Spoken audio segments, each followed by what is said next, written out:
Welcome to सिद्धि यात्रा story part 57 ई। जय माँ काली, जय माँ तारा। आप सबका भला हो। आज के इस एपिसोड में मैं आपको बताऊंगा कि आसन भंग होना क्या होता है। मैं बार बार ये चीज़ कमेंट्स में दे रहा हूँ, लोगों को बोल रहा हूँ आसन भंग हो गया मेरा, आसन भंग हो गया मेरा। मैं बगलामुखी साधना कर रहा हूँ, पहली बार कर रहा हूँ, और माता ने जो मंत्र दिया हुआ है उसी के द्वारा कर रहा हूँ, और जैसा उनका विधान बताया गया है वैसा मैं कर रहा हूँ। 9 नींबू 9 किलो की ये साधना मैं 9 दिनों तक करूँगा। और क्यों कर रहा हूँ, क्या कैसे कर रहा हूँ, ये तो बात की बात है, और पिछले कई एपिसोड्स में मैंने बता भी रखा है आप लोगों को।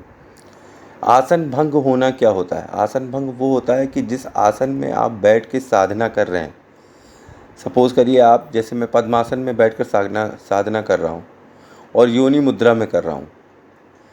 इसके पहले मैंने माला जाप करी और कैसे भी किया, तो मैंने घंटों तक साधना मुद्रा में मैं बैठा रहा हूँ, और जब तक मेरी साधना पूरी नहीं हो गई तब तक मेरा आसन वैसा ही साक्षात सुदृढ़ बना रहता है।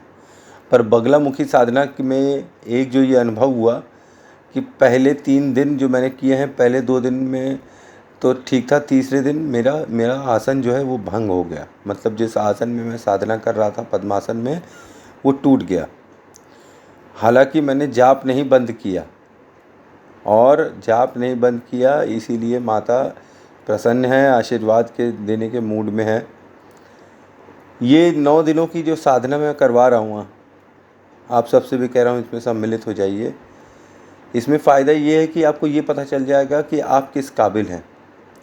अगर आप मंत्र उच्चारण मात्र एक माला, एक नींबू के लिए कर रहे हैं, उसी प्रकार से जैसे मैंने बोला है, पहली माला गुरु की, दूसरी माला रक्षक की, तीसरी माला सिद्धि की, और चौथी माला मैंने नहीं बोली है। लेकिन मैं अपने केस में माता काली की एक माला करना नहीं भूल रहा हूँ। इतना तो मैं अपनी माँ से प्रेम करता हूँ कि मैं किसी भी काम को कर रहा हूँ तो इसमें माँ को का नाम लेना भूल जाऊँ, ऐसा हो ही नहीं सकता है। मेरे लिए तो सभी माता काली हैं। बगलामुखी माता भी मेरी माता काली ही हैं। जब पीली हल्दी उन पर छिड़क दो तो वो बगलामुखी का रूप धारण कर ले रही हैं। तो अच्छी बात है माता। मैं माता काली की एक माला ज़रूर करता हूँ, और 2 भोग लगा रहा हूँ। एक भोग लगाता हूँ बगलामुखी माता को, एक भोग लगाता हूँ माता काली को। तो ये साधना स्टार्टिंग करने के पहले मैं एक माला, सबसे पहले तो बर्तन वर्तन सब साफ़ कर देता हूँ, और प्रसाद भोग जो भी है लगाना है वो लगा देता हूँ। तो तीसरे दिन और चौथे दिन, तीसरे दिन में ये था कि मेरा आसन भंग हो गया था, मैं बहुत निराश हो गया था। और चौथे दिन में मुझे माता ने आशीर्वाद दिया और मेरी साधना एक्सेप्ट करना स्टार्ट कर दिया। मतलब कि अब मेरा विधान सिद्ध हो रहा है। उन्होंने मुझे ये बता दिया, बस ये मेरे 9 दिन किसी तरह पूरे हो जाएं अच्छे से, तो फिर इसका मैं उद्यापन करूँगा, और फिर उसके बाद मैं ये विधान से इनके कीलों को और अच्छे से सिद्ध करूँगा। क्योंकि एक माला एक नींबू, एक माला एक नींबू एक कीला, ये उन्होंने बोल रखा है। ये कीमत स्टार्टिंग है, जैसे जैसे इनकी चार्जिंग और बढ़ेगी इनमें पावर और बढ़ जाएगी। जो काम इन 9 किलो से नहीं हो पा रहे हैं, इन पे और चार्जिंग करने पे और ज़्यादा पावर आ जाएगी, और फिर इनसे मैं कोई भी काम करवा सकता हूँ। इसी प्रयोजन से मैंने ये साधना करी कि मेरा बच्चा तो एक तो बहुत बीमार है, वो सही हो जाए। दूसरा, मेरे व्यूअर्स जो मुझे देख रहे हैं, सुन रहे हैं, फॉलो भी कर रहे हैं, तो उनका भी भला हो, एक अंश उनको भी मिले इन 9 दिनों की साधना में और इन 9 दिनों के जाप में। तो आसन भंग होना क्या होता है, ये अब आपको समझ में आ गया कि जिस आसन में आप साधना कर रहे हो वो आसन टूट जाए, आपका जाप ना टूटे। जिस आसन पर आप बैठे हुए हैं वो आसन आप न छोड़ें। अच्छा, और एक एक्सपीरियंस ये और हुआ कि वही तीसरे दिन जिस समय मेरा आसन टूटा था, साधना के तुरंत बाद मैं भाई साहब क्या भागा हुआ हूँ। वही वही अनुभव हुआ जो मुझे नवाड़ मंत्र की सिद्धि में हुआ था कि पूरा बाथरूम ख़राब हो गया पहुँचते पहुँचते। पेट थोड़ा हल्का रखिए, खाना कम खाइए रात में, सुबह खा लीजिए पर रात में नहीं खाइए। मेरी तो यही आपको सलाह है, क्योंकि मैं तो 2 से 4 आपको बोल रहा हूँ जाप करने के लिए। कर रहे हैं कई लोग, फॉलो कर रहे हैं। मैं रात में देखता हूँ जब यूट्यूब स्टूडियो पे, तो मुझे अच्छा लगता है देखना कि माँ की सेवा करते हुए कई लोग दिखाई पड़ जाते हैं। तो जो माँ की सेवा करेगा वो माँ का मेवा तो पाएगा ही पाएगा। तो ये अनुभव मैंने इसलिए शेयर किया कि लोग अभी भी जो फॉलो कर रहे हैं उनको भी यही अनुभव हो रहे हैं, उनके भी आसन भंग हो रहे हैं, ध्यान लग नहीं रहा है कायदे से। तीसरे दिन उच्चाटन सा होने लगा था, और चौथे दिन तो सब कुछ ठीक चल रहा है इस वक्त। बाकी सारे दिन की रिपोर्ट अच्छी है, इसलिए होपफुली हम लोग ये बगलामुखी साधना पूर्ण साधना करेंगे 108 दिनों की, कम से कम इतना तो हम लोग करेंगे ही करेंगे, अगर ये 9 दिन सफल हो गए तो। और मैं चाहूँगा कि आप लोग भी इसमें सम्मिलित हो जाएं, क्योंकि बगलामुखी साधना आपको विक्ट्री दिलाएगी। लाइफ के हर क्षेत्र में आपको विक्ट्री मिलेगी। आप चाहे लव, चाहे मनी, चाहे जैसे भी जो भोग के प्रकरण हैं जिसमें आप सम्मिलित हैं, या आपकी जो इच्छा है वो पूर्ति हो जाएगी। इसका डार्क साइड ये है कि जिसने भी अगर ये साधना करी, ध्यान से सुनिए, इन 9 दिनों के बाद कंटिन्यू करी, क्योंकि मैं इसमें क्या भोग दे रहा हूँ वो भी मैं बता दूँगा आगे के वीडियोस में, और कैसे करना है जाप ये भी मैं बता दूँगा। एक बार बताऊँगा, 100 बार नहीं बताऊँगा। उसको जो फॉलो करेगा एक बार, फिर उसे जीवन पर्यंत ये साधना करती रहनी पड़ेगी। मतलब बिना बगलामुखी मंत्र जाप किए आप घर से नहीं निकलिएगा। फिर आप जब भी पूजा करें, बगलामुखी की एक माला आपको करनी ही होगी, कम से कम एक माला, और ज़्यादा से ज़्यादा 11 माला। जिस चीज़ का नियम आपको मैं बता दे रहा हूँ।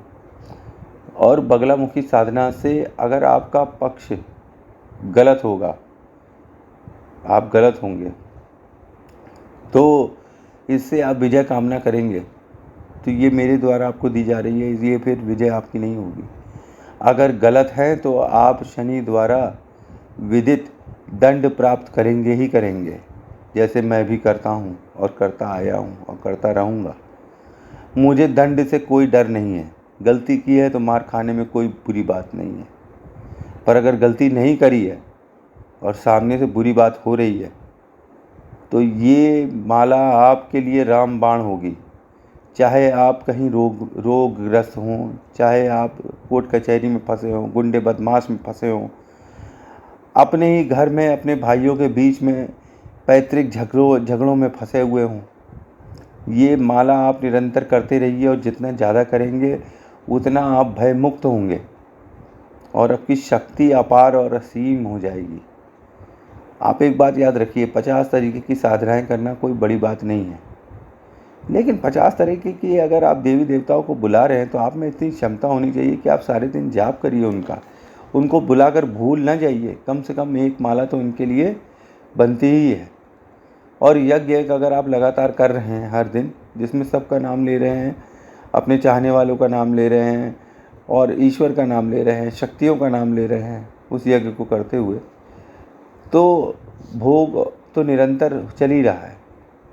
भोग रुकना नहीं चाहिए। अगर आपने ये साधना एक बार करी 108 दिन की, तो फिर ये आपको जीवन पर्यंत रोज़ एक बगलामुखी साधना करनी पड़ेगी। मतलब एक माला बगलामुखी की जाप करना ही पड़ेगा, एक भोग लगाना होगा और एक माला करनी ही होगी, तभी ये साधना आगे करिएगा। 9 दिनों के पश्चात जब मैं ये बंद कर दूंगा, तो नहीं तो फिर ये मत करिएगा, क्योंकि फिर ये अपमान हो जाएगा कि माता को आपने अपने घर में बुलाया, विधि विधान समझा, कैसे सीखना है, कैसे करना है, ये सब सीख लिया, उसके बाद आपने कुछ किया ही नहीं। फिर माँ को एक दिन भी आपने एक्स्ट्रा बुला दिया, 10वां दिन, तो आप समझ लीजिए कि फिर आपकी ये साधना स्टार्ट हो गई है। फिर इसको करना ज़रूरी होगा, नहीं कुछ न कुछ आपसे ले लिया जाएगा। इसलिए बगलामुखी साधना तभी करिए जब आप बहुत परेशान हो। ठीक है, मैं इस वक्त इसलिए ऐसे कर रहा हूँ क्योंकि मेरे ऊपर मारण क्रिया करी गई है, मेरे बच्चे पर भी कर दी गई है, तो मैंने अपनी तो संभाल ली। जिस हाथ से मैं माचिस नहीं उठा रहा था, उस हाथ से मैं स्कूटर चला रहा हूँ और अच्छे खासी स्पीड में सही चला रहा हूँ।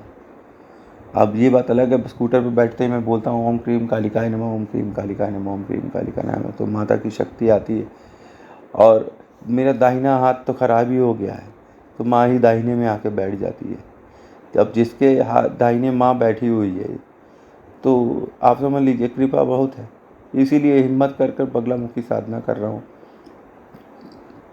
कि माता की ये शक्ति का भी मैं स्वाद चख लूँ। मेरे लिए हर मंत्र, हर शक्ति एक व्यंजन के समान हो गई है। मैं उन्हें चखता हूँ और उनका स्वाद लेता हूँ और मज़े लेता हूँ। पहले जैसे मैं खाने को ट्रीट करता था, आजकल मैं अपने मंत्र जापों को इस तरीके से ट्रीट करता हूँ। आप सबसे भी अपनी फीलिंग्स और अपनी बातें साझा करता हूँ, इस आशा में कि शायद अगर मैं कहीं गलत हूँ तो आप मुझे कमेंट्स में रोकेंगे, कुछ पूछेंगे, कुछ जिज्ञासा आपके अंदर जगेगी। ये जगराता ही है जो मैं जगाना चाहता हूँ आपके अंदर, माता का जगराता। माता का जगराता, माता काली का जगराता बहुत ही शांत जगराता होता है। ये जगदम्बा माता का जो जगराता होता है वैसा जगराता नहीं है। अपन जो रात में 2 से 5 पूजा करते हैं, ये हम लोग जागरण करते हैं, काली जागरण। माता काली के लिए जगते हैं 3 घंटे 4 घंटे, रात में ब्रह्म मुहूर्त तक होते होते हम लोग प्रार्थना करते हैं। ये काली का जागरण है जो शांत मन से, शांत चित्त से मानसिक जाप करते हुए बीतता है। माँ का नाम जाप करते हुए बीतता है काली जागरण। जितना हम लोग डीजे, ढोल, तमाशा ये सब बाकी सब करते हैं माता जगदम्बा के लिए, माता दुर्गा के लिए, वो काली जागरण में नहीं होता है। काली जागरण में अगर आप और लोगों के साथ जुड़कर काली जागरण करना चाहें तो आप बैठे बैठे अपने घर पर सबसे एक साथ एक ग्रुप बना सकते हैं और उस ग्रुप में आप 2 बजे ऐड कर दीजिए कि हमने अपनी जागरण स्टार्ट कर दी है, तो सब भी अपनी अपनी अटेंडेंस लगा देंगे और बैठकर आपको मात्र ओम क्रीम कालिकाय नमः का जाप करना है। आंखें बंद कर कर, थर्ड आई पे ध्यान केंद्रित कर कर आप बस ओम क्रीम कालिकाय नमः, ओम क्रीम कालिकाय नमः, ओम क्रीम कालिकाय नमः का ही जाप करिए। 2 से 4, 2 से 5 करिए।